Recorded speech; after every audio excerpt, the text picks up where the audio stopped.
जाने जा movie basically तीन लोगों की कहानी है जिसमें एक सिंगल मदर है जिससे जाने अनजाने में एक मर्डर हो जाता है। एक मैथ्स का टीचर जो उनका पड़ोसी है और जो उनको इस मर्डर को कवर अप करने में मदद करता है, और तीसरा कैरेक्टर है पुलिस ऑफिसर का जो इस केस की तहकीकात कर रहा है। फिर कहानी की ओर बढ़ते हैं। नरेन जो कि एक मैथ्स का टीचर है और वहीं के लोकल स्कूल में पढ़ाया करता है, और उनकी पड़ोसी होती है मिसेस डिसूजा जो एक सिंगल मदर है और अपनी बेटी के साथ यहाँ पे रहती है, और वो एक रेस्टोरेंट भी मैनेज करती है। मिसेस डिसूजा ने पड़ोसी होने के बावजूद कभी नरेन को नोटिस नहीं किया, पर नरेन उन्हें मन ही मन बहुत पसंद करता है और सिर्फ उन्हें देखने के लिए डेली उनके रेस्टोरेंट से फूड ऑर्डर करने आता है। एक रोज मिसेस डिसूजा के रेस्टोरेंट में एक आदमी आता है जिसे देखकर वो काफी डर जाती है। इस आदमी का नाम अजीत महात्रे है और वो उनका हस्बैंड है। मिसेस डिसूजा के साथ इसके रिश्ते ठीक नहीं होते और वो उससे अपना पीछा छुड़ाकर यहाँ पे रहने आई होती है, पर अजीत उन्हें यहाँ पर भी ढूंढ निकालता है। मिसेस डिसूजा अपने वर्क प्लेस पे कोई तमाशा नहीं चाहती, इसलिए उसे वहां से जाने को कहती हैं और उसे एक एड्रेस देती हैं जहां पे वो उससे मिलने आए। इंस्पेक्टर करण को एक केस सौंपा जाता है जिसमें पुलिस ऑफिशियल अजीत महात्रे पैसे के हवाला कांड में दोषी होता है और अभी फरार चल रहा है। इंस्पेक्टर करण को उसे ढूंढ निकालने का काम सौंपा जाता है। इंस्पेक्टर करण बहुत ही ज्यादा शार्प माइंडेड ऑफिसर होता है। वो अपने लिंक के जरिए पता करता है कि अजीत महात्रे की लास्ट लोकेशन कहाँ पर थी और फिर वो उसे ढूंढने निकल जाता है। मिसेस डिसूजा अजीत से मिलने एक सीक्रेट जगह पे जाती हैं। वहां पर वो उससे पूछती हैं कि आखिर वो क्या चाहता है, वो उनका पीछा क्यों कर रहा है। जिसपे अजीत कहता है कि मैं तुम्हारे साथ रहना चाहता हूँ और अब मैं सुधर चुका हूँ। मिसेस डिसूजा ने अजीत को उनकी बेटी के बारे में नहीं बताया होता है, पर उसकी बातों से पता चलता है कि अजीत अपनी बेटी तारा को स्कूल जाकर स्टॉक कर रहा था। मिसेस डिसूजा जो कि जानती है कि अजीत एक बहुत ही घटिया इंसान है, वो इससे काफी घबरा जाती हैं और उससे कहती हैं कि वो उनसे और उनकी बेटी से दूर रहे। अजीत से मिलने के बाद वो सीधे अपनी बेटी के टेनिस क्लास जाती हैं और उसे वहां से लेकर घर चली जाती हैं। इधर अजीत भी मिसेस डिसूजा के घर पहुंच जाता है और उन्हें ट्रबल करना शुरू करता है। मिसेस डिसूजा जब कहती हैं कि वो पुलिस को बुलाएंगी, तब अजीत कहता है कि मैं भी तो पुलिस में ही हूँ, मुझे किसी का डर नहीं है। माया डिसूजा के पास जो भी पैसे होते हैं वो अजीत को लाकर देती है और कहती है कि यहाँ से चले जाओ और वापस कभी मत आना। जिसपे वो कहता है कि हमारी एक बेटी है और उसके लिए तो आना पड़ेगा। माया उससे पूछती है कि क्या मतलब है तुम्हारा, जिसपे वो कहता है कि हमारी बेटी अब जवान हो गई है और जब वो दुनिया के सामने जाएगी तो दुनिया उस पर काफी पैसा लुटाएगी। उसकी इस बात से माया को अपना पास्ट याद आता है कि कैसे अजीत ने उसका इस्तेमाल किया था और उसे एक बार में बेच दिया था। वो अजीत को यहाँ से जाने के लिए कहती है, पर अजीत एग्रेसिव हो जाता है और माया के साथ बदतमीजी करने लगता है और उनसे कहता है कि मैं जो चाहे वो करूंगा और जब दिल करेगा यहाँ पर आऊंगा। अभी तारा एक हीटर कॉइल से अजीत के सर पे दे मारती है, जिससे अजीत काफी भड़क जाता है और माया से कहता है कि मैं तुम्हारी बेटी को ठीक कर दूंगा और उसे मारना शुरू करता है। अपनी बेटी को बचाने के लिए माया हीटर कॉइल का वायर अजीत के गले में फंसाती है और उसे खींचना शुरू करती है और थोड़ी ही देर में अजीत की मौत हो जाती है। इससे वे लोग काफी घबरा जाते हैं और अजीत के लाश को ढक देते हैं। तभी नरेन उनके गेट पे नॉक करता है। दरवाजा खोलने पे वो पूछता है कि सब कुछ ठीक तो है। रेस्टोरेंट में उस आदमी को देखकर आप काफी परेशान थी, कोई बात तो नहीं। जिसपे माया उससे कहती है कि कोई बात नहीं है, सब कुछ ठीक है। फिर अजीत वहां से चला जाता है। नरेन उनका गेट नॉक करता है और कहता है कि अब आप आगे क्या करेंगी। माया उससे कहती है कि क्या मतलब है आपका, जिससे नरेन कहता है कि अगर आप पुलिस बुला रही है तो ठीक है, पर अगर आप चाहें तो मैं आपकी मदद कर सकता हूँ। फिर माया उसे अंदर बुलाती है। नरेन कहता है कि इस आदमी को मैंने रेस्टोरेंट में देखा था और इसके आने से आप बहुत परेशान थी, और फिर कॉरिडोर में सिगरेट की बदबू, आपके गेट पे सिगरेट का टुकड़ा, और थोड़ी देर पहले जब आपने अपना गेट खोला था मुझे इसका बूट दिखाई दिया। माया बताती है कि ये मेरा हस्बैंड था और बड़ी मुश्किल से मैंने इससे पीछा छुड़ाया था, पर इसने मुझे ढूंढ निकाला। ये जबरन मेरे घर पे घुस आया और मेरी बेटी को यहाँ से जबरदस्ती ले जाना चाहता था। माया कहती है कि वो पुलिस को सरेंडर कर देगी। नरेन कहता है कि आप जो भी मुझसे छुपा रही हैं, पुलिस तो उसे पता लगा ही लेगी। नरेन कहता है कि अजीत के गले पे वायर का निशान है और फिर उसके हाथों पे नाखून के निशान, जिससे पुलिस पता लगा लेगी कि इसके मर्डर में एक नहीं बल्कि दो लोग इन्वॉल्व हैं और इस तरीके से तारा भी फंस जाएगी। इसलिए पुलिस को बुलाने से पहले उन्हें सोच लेना चाहिए। माया उससे पूछती है कि क्या आप हमारी मदद करोगे, और नरेन उसकी मदद करने के लिए तैयार हो जाता है। नरेन तारा से कहता है कि वो पूरे घर को साफ करे और अजीत की बॉडी को लेकर वो दूसरे कमरे में जाता है। नरेन अजीत के कपड़ों की तलाशी लेता है जहाँ पे उसे एक चाबी मिलती है। ये चाबी एक होटल की होती है जहाँ पर अजीत रुका होता है, और उन्हें एक रिसिप्ट मिलती है जहाँ पे 3 दिन की बुकिंग होती है, 7 तारीख से 10 तारीख तक की। नरेन कहता है कि हमारे पास अभी 1 दिन का वक्त है। नरेन कहता है कि पूरे चांसेस हैं कि इसे ढूंढते हुए कोई ना कोई यहाँ तक आएगा,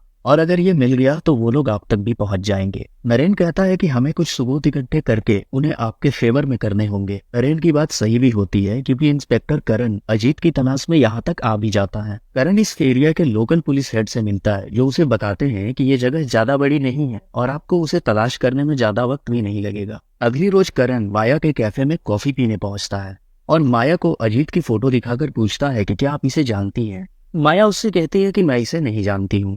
और ठीक उसी वक्त नरेन भी माया के कैफे में आता है। एक्चुअली नरेन और करण कॉलेज टाइम के दोस्त होते हैं। वे एक दूसरे से मिलते हैं और नरेन उससे पूछता है कि तुम यहाँ कैसे, जिसपे करण उसे बताता है कि मैं एक आदमी की तलाश में यहाँ पर आया हुआ हूँ। तभी करण को एक कॉल आता है जिसकी वजह से उसे यहाँ से जाना पड़ता है, पर वो जाने से पहले नरेन के स्कूल का पता ले लेता है ताकि बाद में वो उससे मिल सके। माया कैफे से बाहर आकर नरेन से कहती है कि करण अजीत के बारे में पूछ रहा था। इस पे नरेन कहता है कि आप वही करो जो मैंने कहा है और ऐसे पब्लिक प्लेस पे हम बातें नहीं कर सकते हैं। इधर करण को पता चल जाता है कि अजीत किस होटल में रुका हुआ था। वो होटल में जाता है। करण कमरे में अजीत का लगेज देखता है और अंदाजा लगाता है कि अजीत अभी भी यहीं है। करण उस होटल के मैनेजर से पूछताछ करता है जिसपे मैनेजर बताता है कि जिस रोज अजीत ने चेक इन किया था वो एक स्कूल के बारे में पूछ रहा था। अब करण के दिमाग में एक बात बैठ जाती है कि अजीत का इस स्कूल के साथ कुछ तो कनेक्शन है और वो स्कूल पहुंच जाता है। और तभी स्कूल में उसकी नजर माया और तारा पे जाती है और फिर करण माया का उसके घर तक पीछा करता है और उसके बारे में इंफॉर्मेशन निकलवाता है।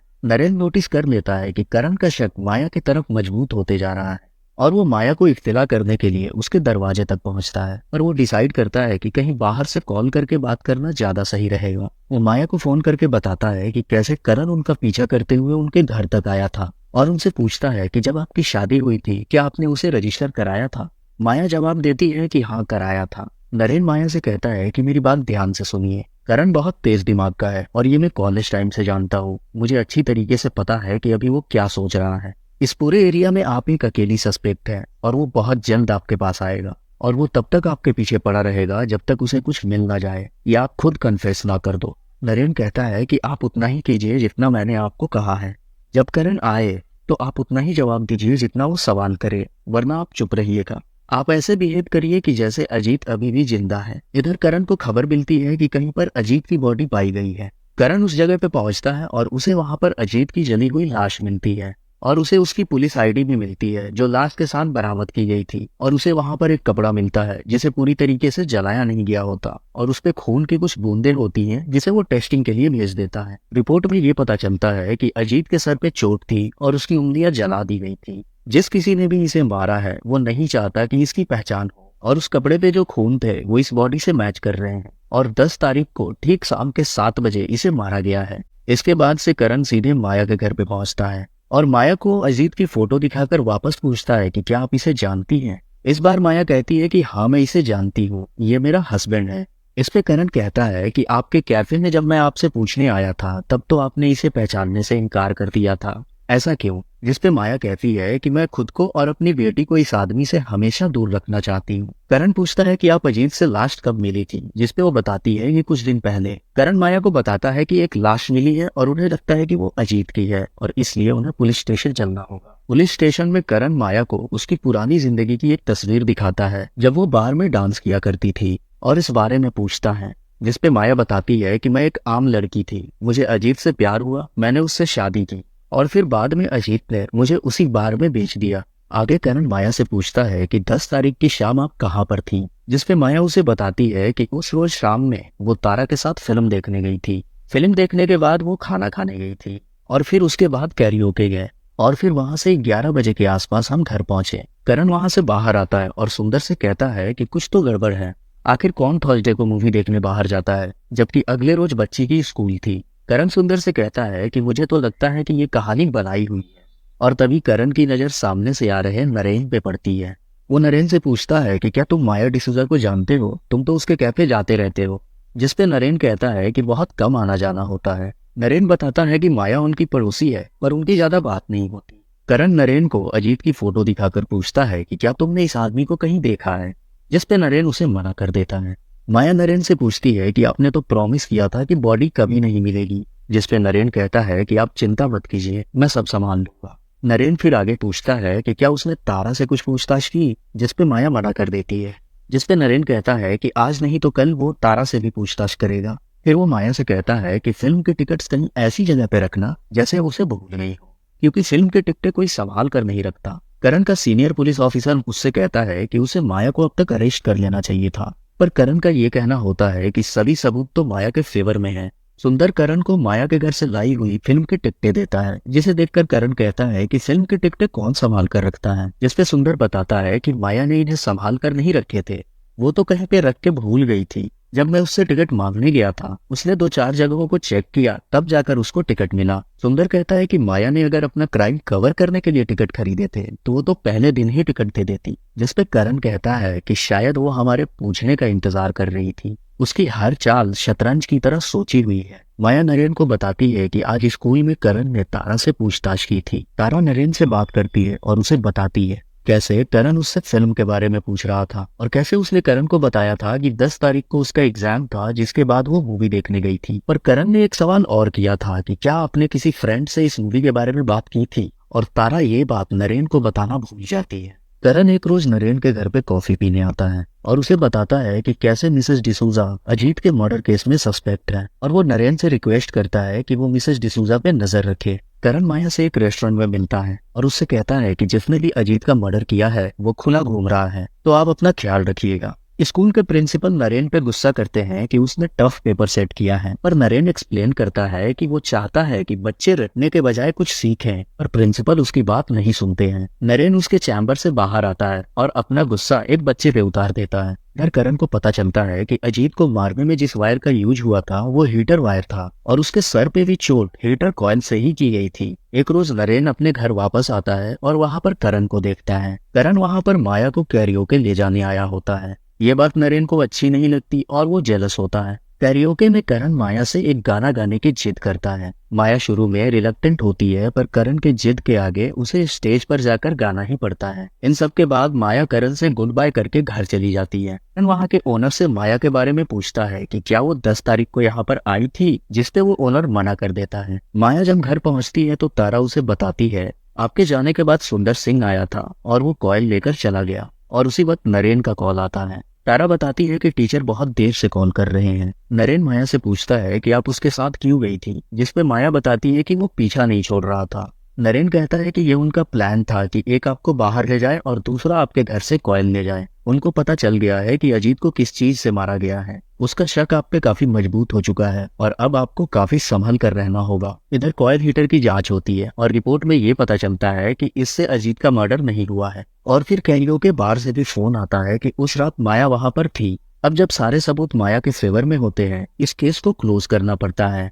अब इस केस की सस्पेक्ट माया डिसूजा नहीं है, कोई ऐसा इंसान है जो अभी सबके सामने अनजान है। मुंबई जाने से पहले करण माया से मिलता है और उसे बताता है कि वे लोग केस क्लोज कर रहे हैं। माया के कैफे में काम करने वाली महिला करण से कहती है कि उसे माया को घुमाने ले जाना चाहिए। माया अपने काम से बहुत स्ट्रेस्ड रहती है। करण कहता है कि इतनी सुंदर औरत के तो बहुत चाहने वाले होंगे, जिसपे वो महिला बताती है कि टीचर को छोड़कर और कोई नहीं है। इस महिला की बात सुनते ही करण को समझ आने लगता है कि अभी तक इस केस में क्या मिसिंग चल रहा था। वो नरेन के स्कूल जाता है, जहां पर उसे पता चलता है कि 10 तारीख को नरेन ने छुट्टी ली थी, और पिछले 20 सालों में ये पहली बार हुआ है जब नरेन ने अपने लिए छुट्टी ली हो। करण नरेन से मिलता है और उसे थैंक यू बोलता है। नरेन के पूछने पे वो बताता है कि तुमने ही मुझे समझाया था कि कई बार सच सामने होता है पर हम उसे देख नहीं पाते हैं। वही गलती मैं इस केस में कर रहा था। मैं मिसेस डिसूजा की ओर देख रहा था और सोच रहा था कि कैसे इसका झूठ पकड़ा जाए। करण कहता है कि मुझे लगता है कि कोई और उसकी मदद कर रहा है। करण उससे पूछता है कि उस किलर ने कपड़े क्यों नहीं जलाए, जिसपे नरेन उससे कहता है कि पुलिस तुम हो, मैं तो सिर्फ एक मैथ्स का टीचर हूँ। घर आने पर माया नरेन को बताती है कि पुलिस आपके बारे में पूछ रही थी। वे पूछ रहे थे आप टिफिन लेने सिर्फ मेरे लिए आते हैं। नरेन कहता है कि मैं भला ऐसा क्यों करूंगा। माया कहती है कि यही बात तो मैंने उन्हें कितनी बार बताया कि हमारे बीच ऐसा कुछ भी नहीं है, पर पता नहीं वे लोग ऐसा क्यों कह रहे थे कि आपको मुझसे प्यार है। नरेन माया से कहता है कि आगे अब जो कुछ भी होगा आप और तारा इससे बाहर रहना, जैसे कि आप लोग को कुछ पता ही ना हो। अब जब तारा के मन में नरेन के लिए फीलिंग्स नहीं होती हैं, इस बात का पता चलने पर नरेन काफी रोता है। सुंदर करण को समझाने की कोशिश करता है कि हम बेकार ही मिसेस डिसूजा पे शक कर रहे हैं।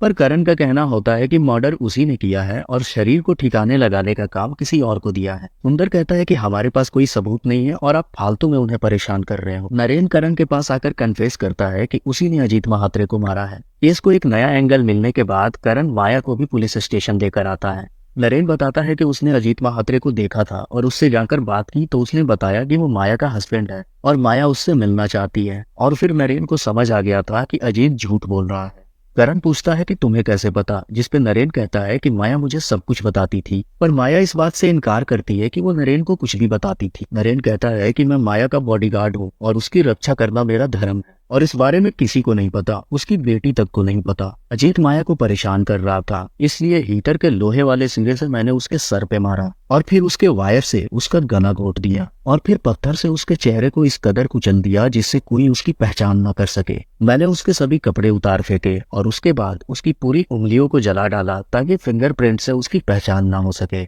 और ये सब करने के बाद उसके शरीर को मैंने पूरी तरीके से जला दिया। डॉक्टर को जब नरेन के कन्फेशन के बारे में पता चलता है तो वो बताता है इस टाइप का कन्फेशन सिर्फ वही दे सकता है जिसने एक्चुअली में वो मर्डर किया हो। करण पूछता है कि अजीत को मारने के बाद तुमने मिसेज डिसूजा को बताया, जिसपे नरेन कहता है कि औरतों के पेट में बात नहीं पचती, इसलिए मैं ये रिस्क नहीं ले सकता था। करण पूछता है कि मिसेज डिसूजा ने तुम्हें अजीत को मारने के लिए कब कहा था, जिसपे नरेन कहता है कि वो अपने फ्लैट में बात करती थी और मैं दीवार की छेद से कान लगाकर सुना करता था। करण को फ्लैट में चेक करने के बाद दीवार में एक होल दिखाई देता है। नरेन कहता है कि वो ऐसे बनती थी कि अपनी बेटी से बात कर रही हो, पर असल में मुझे सब कुछ बताती थी। माया का कहना होता है कि उसकी बेटी उसकी दोस्त जैसी है, वो उससे सब कुछ शेयर करती थी। करण नरेन से पूछता है कि माया ने तो तुम्हें डायरेक्टली कभी कुछ नहीं बताया। ये सुनकर नरेन भड़क जाता है और कहता है कि बेटी से ऐसे भला कौन बात करता है, तुम पुलिस में हो, थोड़ा तो दिमाग लगाओ। वो मुझसे कहती थी, वो मुझसे छुप के मदद मांग रही थी। करण पूछता है कि दीवार में जो छेद है वो माया को पता है। नरेन कहता है कि नहीं,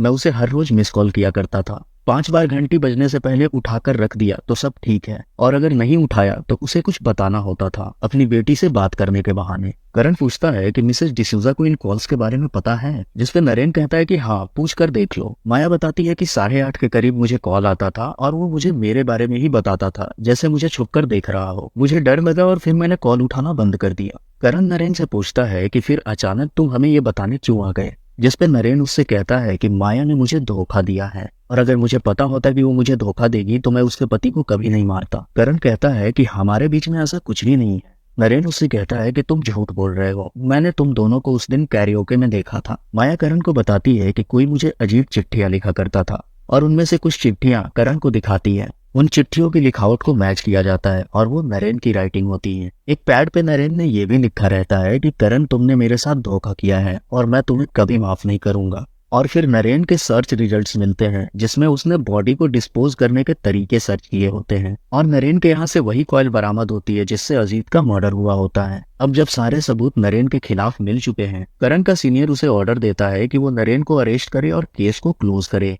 नरेन को जेल में डाल दिया जाता है और माया उससे एक आखिरी बार मिलने जाती है। नरेन माया को बताता है कि उसने माया के लिए ये सब इसलिए किया, जिस रोज माया उसके यहाँ प्लम्बर का नंबर मांगने आई थी उस वक्त नरेन खुद को फांसी लगा रहा था और नरेन को लगता है कि उसको ये जो नई जिंदगी मिली है वो माया के बदौलत मिली है। माया उससे कहती है कि वो रोज उससे मिलने आएगी, पर वो उसे ऐसा करने से मना कर देता है। वो कहता है कि उसे अपनी लाइफ एंजॉय करनी चाहिए और फिर वो अचानक पागलों की तरह चिल्लाने लगता है कि माया खूनी है, उसे भी सजा मिलनी चाहिए। उसके चीखने पर करण वहां पर आता है और माया को वहां से ले जाता है। अब हम देखते हैं कि नरेन ने एक्चुअली किया क्या था। नरेन ने ये सोचा था कि माया तभी बच सकती है जब अजीत का मर्डर 9 के बदले 10 तारीख को हो। नरेन ने रोड पर से एक होमलेस आदमी को कुछ पैसे देकर बहलाया और उसको होटल लेकर गया और उसे वहां पर ड्रिंक कराता है। वो आदमी फ्रेश होकर कंघी करता है जिससे उसके बाल के कुछ ट्रेस उस कंघी में रह जाए। फिर नरेन उस आदमी को एक सुनसान जगह पर ले जाता है और उसके सिर पे हीटर कॉइल से वार करता है और फिर उसके वायर से उसका गला घोटकर उसे मार देता है और उसके बाद उसके पूरे शरीर में आग लगा देता है और अपने प्लान के मुताबिक उसके कपड़े को पूरी तरीके से नहीं जलाता है। बेसिकली एक सिंपल सी लाइफ जीने वाले एक मैथ टीचर ने एक मर्डर को कवर अप करने के लिए अपना मास्टर प्लान बनाया था और फिर नरेन जेल में अपनी अगली प्रॉब्लम सॉल्व करने लगता है।